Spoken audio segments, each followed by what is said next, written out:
स्वागत है आप सभी। बात करते हैं दोस्तों आज 30 अप्रैल 2020 गुरुवार हो चुका और जानेंगे दोस्तों अपन इस वीडियो में आज देश भर की तमाम बड़ी खबरों, हेडलाइंस, न्यूज और मुख्य समाचार पर नजर डालेंगे। सरकार ने लॉकडाउन में एक ढील दी है और इसके अलावा कई राज्यों में लॉकडाउन को 3 मई से भी एक्सटेंड कर दिया यानी कि बढ़ा दिया। किन किन राज्यों में लॉकडाउन को बढ़ाया गया है, इसके अलावा भी दोस्तों स्टूडेंट्स यानी छात्र छात्राओं के लिए भी एक बड़ी खबर आ रही है। और साथ ही अगर आप प्राइवेट नौकरी करते हैं और अगर आपकी सैलरी 21,000 से कम है ना, तो सरकार ने आपके लिए 5 बड़ी घोषणाएं और बड़े ऐलान किए हैं। एक एक करके सभी खबरों को जानेंगे इस वीडियो में। बिल्कुल ध्यान से बने रहेगा हमारे साथ और एकदम पूरा लास्ट तक जरूर देखिएगा। मैं आपका बिना टाइम वेस्ट के सीधे ले चलता हूं आपको पहले अपडेट में। तो बड़ी खबर आप देख पा रहे होंगे दोस्तों, लाइव अपडेट आ रहा है। पान मसाला च्युइंगम के उत्पादन और बिक्री पर रोक लगा दी गई है। गृह मंत्रालय ने कहा दोस्तों की नई गाइडलाइन 4 मई से लागू होगी और उसके बाद जल्द ही ऐलान किया जाएगा। जी हाँ, केंद्रीय गृह मंत्रालय में बुधवार शाम को देश में अभी जो बीमारी और वायरस का महामारी का संकट चल रहा ना, इसके हालातों पर एक रिव्यू मीटिंग हुई और इसके बाद दोस्तों मंत्रालय ने कहा कि पान मसाला और च्युइंगम के उत्पादन और बिक्री पर अगले आदेश तक पूरी तरह से रोक लगा दी गई है। लॉकडाउन से काफी फायदा मिला, स्थितियां सुधरी हैं, ये लाभ जारी रहे, लिहाजा 3 मई तक गाइडलाइंस के पालन पर पैनी नजर भी रखी जाएगी। नए दिशा निर्देश 4 तारीख से लागू होंगे। देखते हैं अब 4 तारीख को सरकार क्या क्या चीजों की खुल करती है, मैं आपको जरूर अपडेट दूंगा। आगे बढ़ते हैं अगली खबर में। तो देख पा रहे कि लॉकडाउन के बीच एक अच्छी खबर आई है। इस वजह से देश की बेरोजगारी दर में गिरावट देखी गई है। तो दरअसल आपको पता होगा कि पहले लॉकडाउन फेज 1 चल रहा था और अभी लॉकडाउन फेज 2 चल रहा है, राइट। लेकिन सरकार ने दोस्तों फेज 1 की बजाय लॉकडाउन फेज 2 में कुछ चीजों पर रियायतें दी है, काफी चीजों को खोल भी दिया, कई सारे उद्योग काम धंधे भी शुरू हो चुके हैं। और इसके चलते दोस्तों मार्च में जो बेरोजगारी दर थी वो थी 26.19%, लेकिन अप्रैल में ये गिर कर हो चुकी है 21.05%। अच्छी बात है। साथ ही अगला अपडेट देख पा रहे कि केंद्रीय कर्मचारियों को अपने मोबाइल फोन्स में आरोग्य सेतु एप्लीकेशन डाउनलोड करना कंपलसरी होगा, यानी कि जरूरी होगा, अनिवार्य होगा। ये सरकार की तरफ से नियम लागू कर दिया गया है केंद्र सरकार ने। अच्छा, आप भी दोस्तों आरोग्य सेतु एप्लीकेशन डाउनलोड कर सकते हैं और इस बीमारी से जुड़ी काफी जानकारियां अपने मोबाइल पर ही पा सकते हैं, तो जरूर कीजिएगा। साथ ही अगला अपडेट देख पा रहे कि लॉकडाउन में आपके ड्राइविंग लाइसेंस और कार के डॉक्यूमेंट्स को लेकर ये छूट मिल रही है।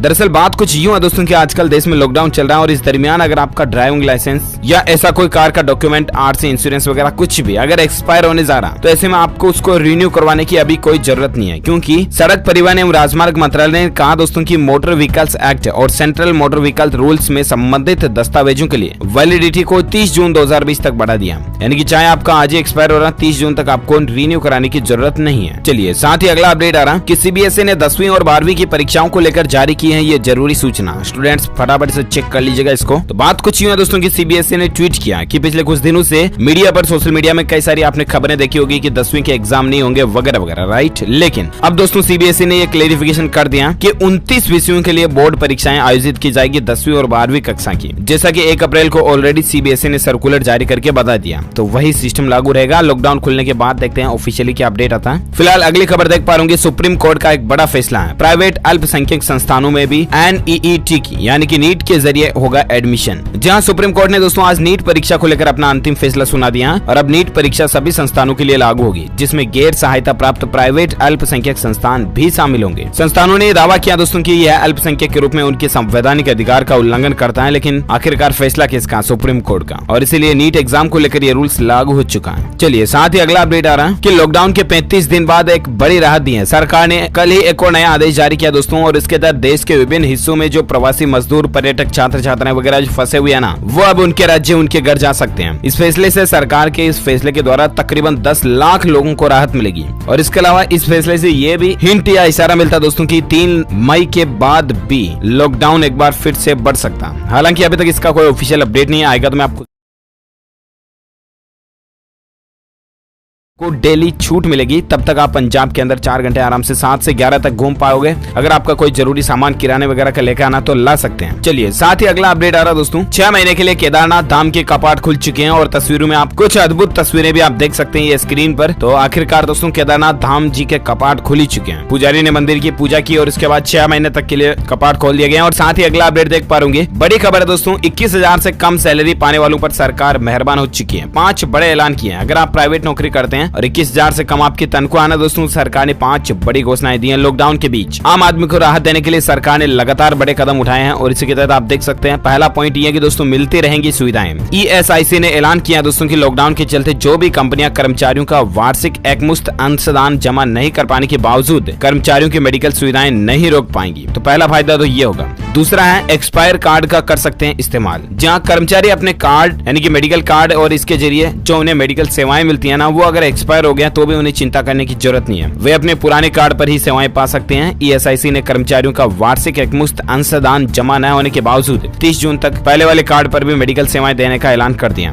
तीसरा पॉइंट आता है दोस्तों की प्राइवेट मेडिकल स्टोर से ली जा सकती हैं दवाइयां। ईएसआईसी ने कर्मचारियों या अन्य लाभार्थियों को लॉकडाउन के दौरान प्राइवेट मेडिकल स्टोर से दवाइयां खरीदने की सुविधा भी दे दी है। कर्मचारी प्राइवेट दुकानों से दवा खरीदने के बाद ईएसआईसी से खर्च किए गए पैसे को क्लेम भी कर सकते हैं। और ऐसे में जिन कर्मचारियों की नियमित दवाएं चलती हैं और लॉकडाउन में वे अस्पताल नहीं जा पा रहे हैं ना, उनको काफी राहत मिलेगी। चौथी घोषणा दोस्तों, अन्य अस्पतालों में हो सकता है इलाज। ईएसआईसी अस्पतालों को इस बीमारी के अस्पताल में बदल दिया गया और वहाँ पर इलाज कराने वाले कर्मचारियों को चिंता करने की जरूरत नहीं है। आपको किसी भी तरह की गंभीर बीमारी हो, आप किसी भी हॉस्पिटल में इलाज करा सकते हैं। इसके अलावा कंपनियों को बड़ी राहत मिली है, जिसमें आप देख सकते हैं कि कर्मचारी राज्य बीमा निगम ने कंपनियों को राहत देते हुए फरवरी और मार्च महीने का अंशदान भी जमा करने के लिए समय सीमा को 15 मई 2020 तक बढ़ा दिया। ये कुछ प्राइवेट नौकरी करने वाले लोगों के लिए सरकार के ऐलान रहे। और साथ ही अगली खबर आप देख पा रहे होंगे दोस्तों कि अमेजॉन पे लेटर सर्विस शुरू हो चुकी है। अमेजॉन कंपनी ने एक नया फीचर, नया प्रोग्राम लॉन्च कर दिया पे लेटर करके। अब दिल खोल के शॉपिंग कीजिए और पेमेंट की कोई टेंशन नहीं है, उधारी में शॉपिंग कीजिए। यानी कि एक ऐसा सिस्टम समझ सकते हैं दोस्तों कि जिस तरह से आपको क्रेडिट कार्ड पर एडवांस्ड पैसे की शॉपिंग करने की छूट मिलती है ना, उसी तरह से अमेजॉन खुद अपना अमेजॉन पे लेटर करके एक क्रेडिट सर्विस लॉन्च कर चुकी है, माइक्रो क्रेडिट सर्विस करके,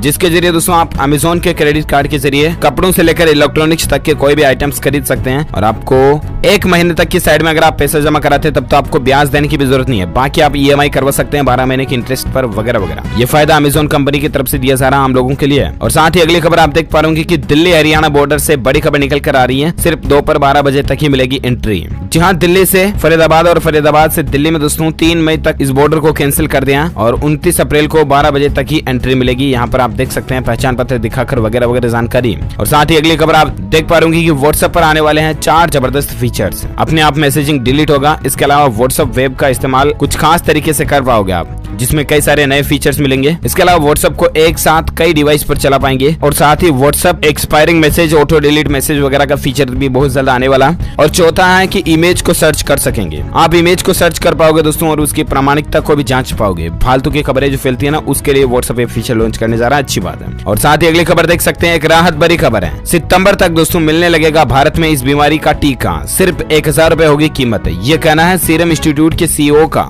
जी हाँ, आपको बता दें भारत के अंदर इस बीमारी का टीका तैयार करने में लगे पुणे के सीरम इंस्टीट्यूट के सीईओ अडर पुनावाला ने कहा दोस्तों कि यदि ट्रायल सफल रहता ना तो ये टीका इसी साल सितंबर या अक्टूबर महीने तक आ सकता है और 1000 रुपए में मिल सकता है। तो देखते हैं दोस्तों, जल्द से जल्द बस इसका टीका बन जाए, राहत वाली बात होगी ये। और साथ ही अगली खबर आप देख सकते हैं कि सरकार ने IT BPO कंपनी के कर्मचारियों के लिए एक बड़ा फैसला लिया और इस तारीख तक बढ़ा दिया वर्क फ्रॉम होम की वैलिडिटी को। 31 जुलाई तक इन कंपनियों के लिए वर्क फ्रॉम होम की वैलिडिटी को बढ़ा दिया। चलिए अब अपन नजर डालें दोस्तों इस बीमारी को लेकर कुछ आंकड़ों पर। तो देख पा रहे पिछले 24 घंटों के दौरान भारत में 1813 नए मामले देखे गए हैं इस चीनी वायरस की बीमारी के। और इसके अलावा अभी भारत में इसकी टोटल संख्या कितनी हो चुकी है दोस्तों, तो 31,787 टोटल संख्या हो चुकी है। अभी का लाइव अपडेट आ रहा है उसके अनुसार। और अब तक 1008 लोग जो इस दुनिया को अलविदा कह चुके हैं सिर्फ भारत से। तो ये स्टेटस और आंकड़ा चल रहा है। और साथ ही अगला अपडेट आप देख पा रहे कि देश में इस बीमारी से संक्रमितों में से केवल 0.33% मरीज ही वेंटिलेटर पर है, जबकि 1.5% ऑक्सीजन सपोर्ट पर है। और अच्छी बात तो यह दोस्तों की रिकवरी रेट जो है वो 24.5% पहुंच चुकी है। चलिए साथ ही अगली खबर आ रही है दोस्तों कि भारत में 15 दिनों में इस बीमारी के वायरस हॉटस्पॉट जिलों की संख्या जो है वो 170 से घटकर 129 हो गई है। ये भी राहत की बात है। इन जिलों में वापस ग्रीन जोन कन्वर्जन हो चुका है। और साथ ही अगला अपडेट देख पाओगे कि उत्तर प्रदेश में हर रोज होंगे 6500 इस बीमारी के टेस्ट हैं। और एक दिन में सबसे ज्यादा टेस्ट करने वाला देश का पहला राज्य उत्तर प्रदेश बनने जा रहा है। उत्तर प्रदेश सरकार की तरफ से इस तरह की व्यवस्थाएं की गई हैं, अच्छी बात है। और साथ ही अगली खबर आप देख पाओगे हिमाचल सरकार के लिए बड़ी ही राहत आई है और हिमाचल के लोगों के लिए भी है कि एक सप्ताह से इस बीमारी का कोई भी नया मरीज नहीं मिला है। तो ये भी राहत की बात है। और साथ ही एक और अपडेट देख सकते हैं। अगली खबर में बात करें दोस्तों आज के मौसम समाचार की,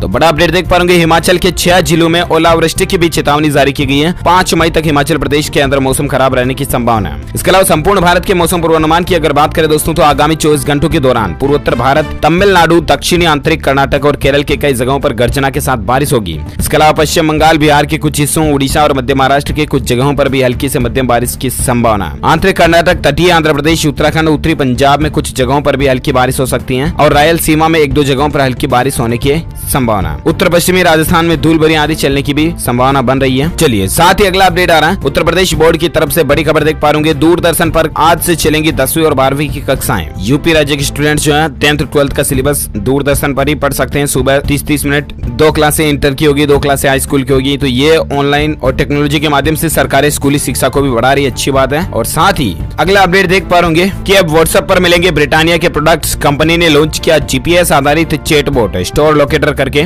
जीपीएस आधारित इस चैटबॉट की मदद से ग्राहक जिन दुकानों में ब्रिटानिया के उत्पाद उपलब्ध हैं उसकी जानकारी आसानी से हासिल कर पाएंगे। इसके लिए ब्रिटानिया कंपनी ने नंबर भी जारी कर दिए हैं 4071012222। इस नंबर पर आपको BRIT लिख करके व्हाट्सएप मैसेज लिखना और आपको अपने नजदीकी लोकेशन स्टोर की गूगल मैप के जरिए मिल जाएगी। और साथ ही अगला अपडेट आ रहा है कि धीरे धीरे लॉकडाउन उठाने पर आनंद महिंद्रा ने कही ये बात और सरकार को एक सुझाव भी दिया। तो दरअसल दोस्तों आनंद महिंद्रा ने सुझाव दिया कि सरकार को कुल 49 दिनों के बाद व्यापक स्तर पर लॉकडाउन को उठा लेना चाहिए। उनका कहना कि यदि देश के विभिन्न हिस्सों में धीरे धीरे लॉकडाउन उठता है तो औद्योगिक गतिविधियां चलानी मुश्किल होंगी और इसकी गति भी धीमी होगी। महिंद्रा ने माना दोस्तों की सरकार के लिए लॉकडाउन से बाहर निकलने की योजना बनाना काफी चुनौतीपूर्ण काम है, क्योंकि अर्थव्यवस्था की तमाम चीजें एक दूसरे से काफी जुड़ी हुई है। उन्होंने कहा कि आगे की योजना बड़े पैमाने पर संक्रमण को नियंत्रित करने और परीक्षण करने पर आधारित होनी चाहिए। केवल हॉटस्पॉट और लोगों के अति संवेदनशील समूह को ही अलग रखा जाना चाहिए, उनकी ये राय है। वैसे आपको क्या लगता है दोस्तों की सरकार को लॉकडाउन 3 मई के बाद भी बढ़ाना चाहिए या नहीं? आपकी क्या राय है आप मुझे नीचे कमेंट करके अपडेट देख पा रहे कि अर्थव्यवस्था को लेकर अमेरिकी अर्थव्यवस्था में एक दशक की सबसे बड़ी सुस्ती देखी गई है। पहली तिमाही में 4.8% घट गई जीडीपी। अमेरिका में तो हालात क्या चल रहे हैं आपको आसानी से पता ही होंगे।